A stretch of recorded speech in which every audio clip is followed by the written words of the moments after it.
Our giant river troll hags ending good in patch 6.0.5. They were never bad, but being this big makes them big targets, so YOLOing is only going to get you in trouble. For the faction, they're downright essential, especially these days, so let's go over what they bring to the dinner table.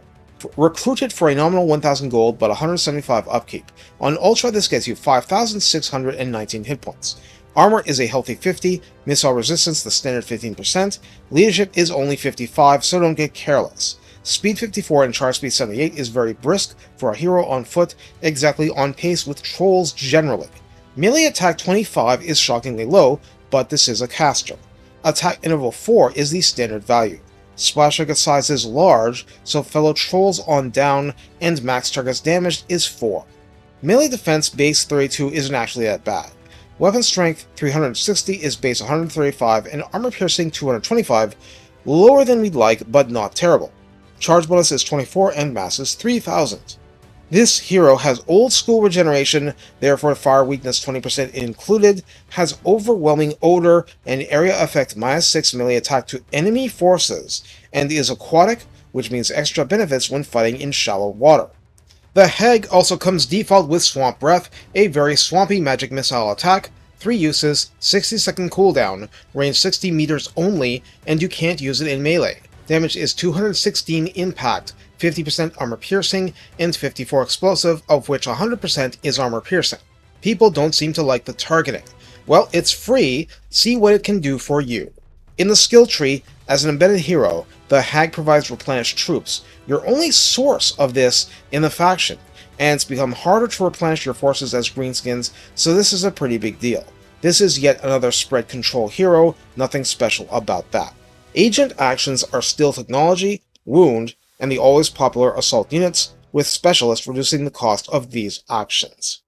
The magic line is standard lore of death, which is mostly good, and in particular, beyond Spirit Leech and stuff, Aspect of the Dread Knight is your best source of instant magical attack on friendly forces in the faction, giving you a crucial way to smack ethereal units to a more efficient degree, as well as anything dodging and weaving.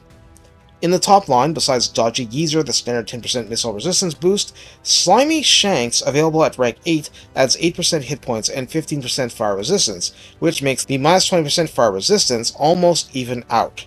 Teach 'em Right, available at rank 10, provides plus 25% leadership aura and plus 5 to aura effect for a total of plus 8, providing the best hero leadership boost this side of the Black Orc Big Boss.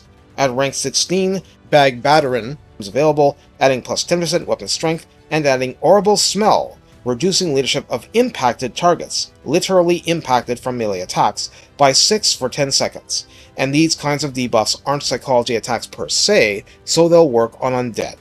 You know, game mechanic stuff. The remaining line is a very curious mix of buffs. Hard Mass grants plus 3% hit points and plus 5 leadership, mild but it's a high health pool to increase. Wild-Eyed, taken from Warrior Priest material, is plus 9 melee attack at 3 pips.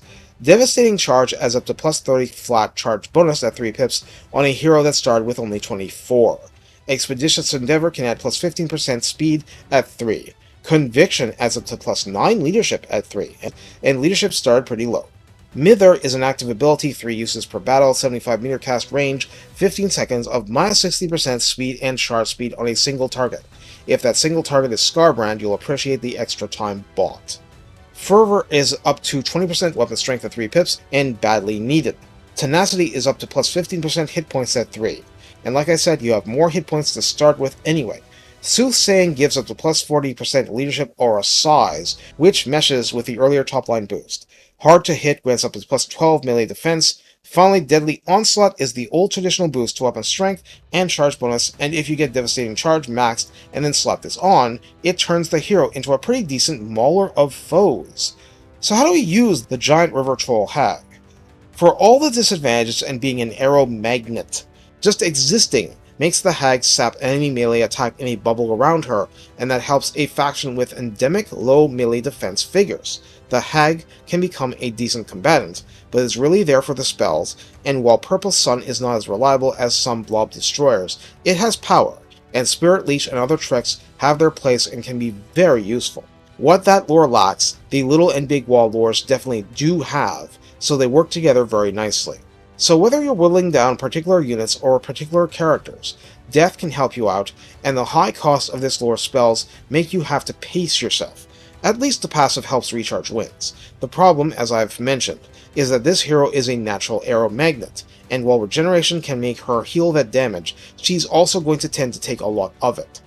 On the plus side, Greenskins' WoW meter boosts in campaign tend to bring Wings of Magic by the bucket load, and at any rate, this is your only casualty replenishment hero in the faction and is thus essential for sustaining the war effort.